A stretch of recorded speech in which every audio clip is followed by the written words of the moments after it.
Hi BookTube. So today I decided that I was going to talk about the sequels that I have on my shelf that I feel kind of guilty about not having gotten to. I decided to make the break at books I actually own because I spent money on them.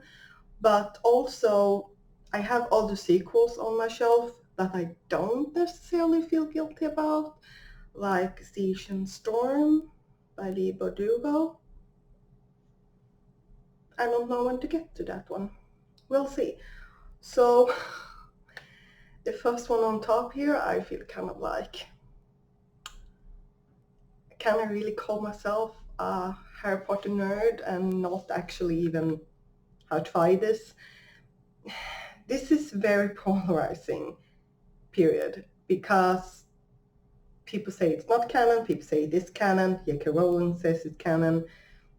Yeah, I just feel like I should read this because I call myself a Harry Potter fanatic.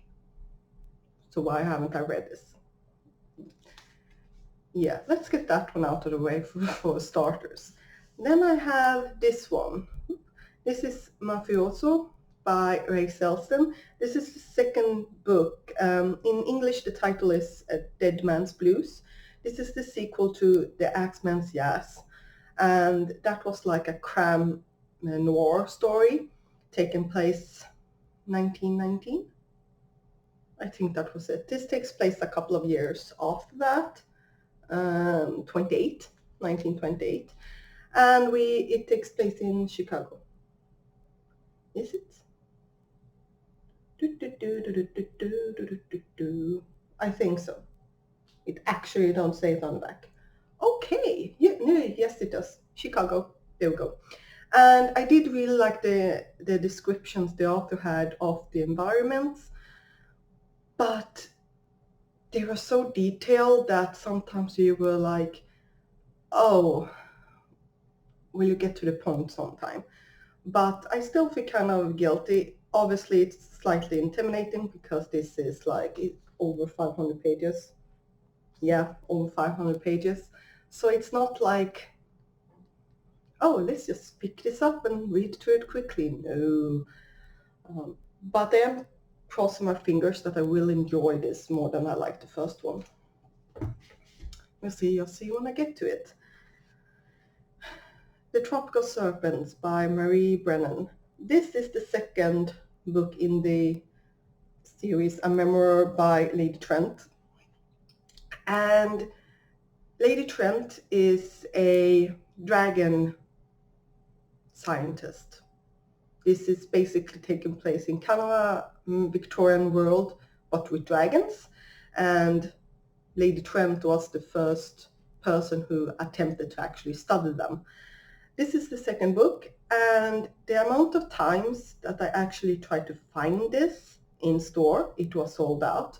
The amount of times I saw it in the library and I was like, I want to own it because the covers are stunning. And I read the first book 2016 and I got this year, I think. And I just haven't gotten to it. I don't know why. It's short. It should be able to fit for multiple readathon prompts, and I just haven't, because I haven't. So there's that. Ooh, heavy. Another one, 500 pages. The Da Vinci Code by Dan Brown. This is my sister's favorite series, and I got all of these, as this little thing might clue into, on sale secondhand. So they were both secondhand books and they were on sale. And I haven't read this one. I know the story, I watched the movie. I just don't know why I haven't gotten to it, because the first book, Angels and Demons, were a quick read. So, and most of my guilt, so to speak, about this is about the fact that it's my sister's favorite series and I haven't read it. So basically that's it. It was not harmed by that thumb.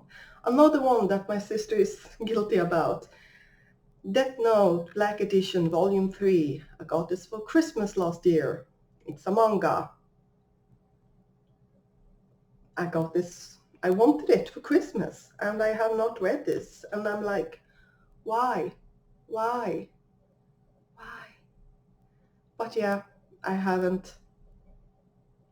I don't know when to get this. Again, something that could be work pretty well for readathons and stuff because it's a manga and they go pretty fast.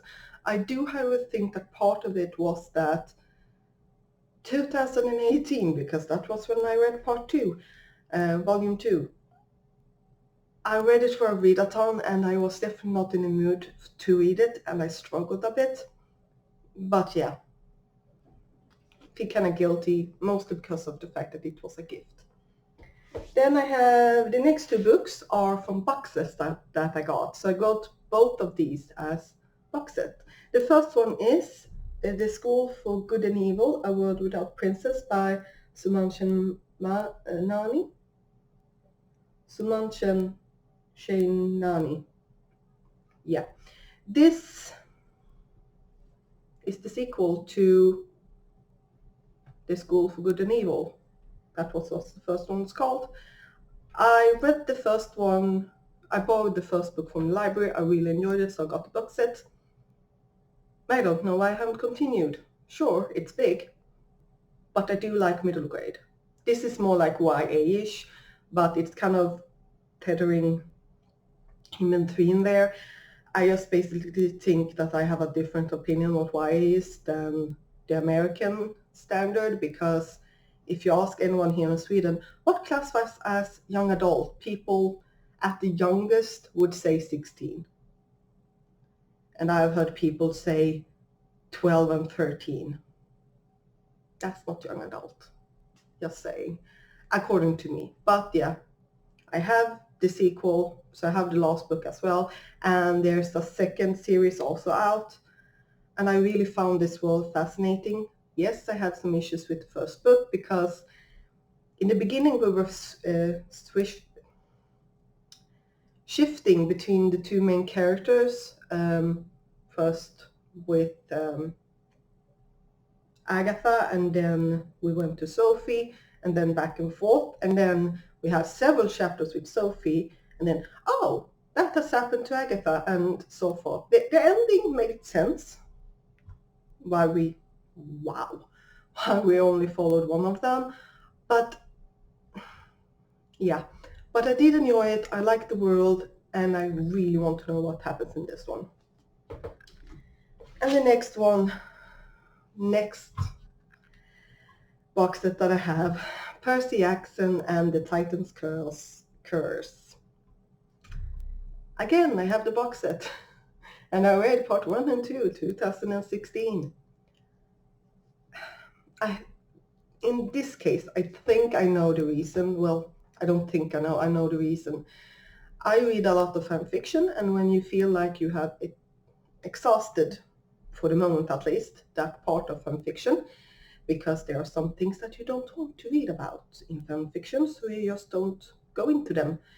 But so for some reason I went and looked up Harry Potter and Percy Jackson fan fiction, so I already know what happens in all of these books, especially the first 2 ones. I kind of struggled and pushed myself a lot to get through those.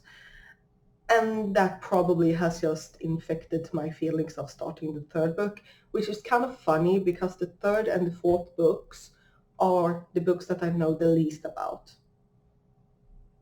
I want to get to them. But yeah, because I own the series.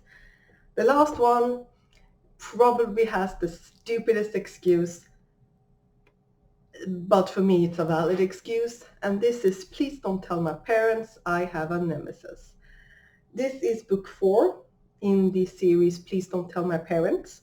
The first book being Please Don't Tell My Parents I'm a Supervillain. And we are following Penny, who in the first book does something that gets her labeled as a supervillain, or a villain, period. And things happen. She doesn't get out of it. She's trying to. It doesn't work. And I love this series. It's beautiful. I think it's funny. I love the world building. I love the giant spider. However, the publishing house went bankrupt. So I got this book, and then I couldn't get book 5 or the novella. So I don't want to read this because I need the other 2 books, and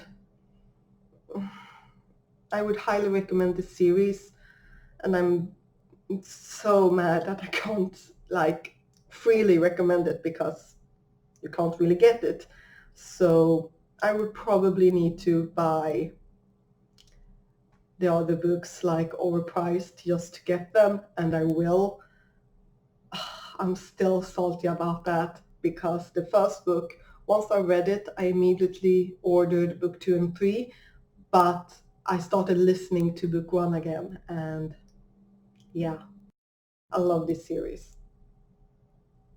And I don't want it to end either, but I'd rather have it ending and have read all of them than being like, I can't read that last part. But yeah. So those are the books that I own that I feel kind of guilty about not having read. Is there any one of these that you would recommend me actually just getting my head out of my butt and just read them? And do you have a book, a sequel that you feel like, oh, I should get to you? As I said, I made a distinction that these are the books that I own, so I didn't put library books on here, but you're free to have your own rules with your answer. But yeah, that was all for today. Bye.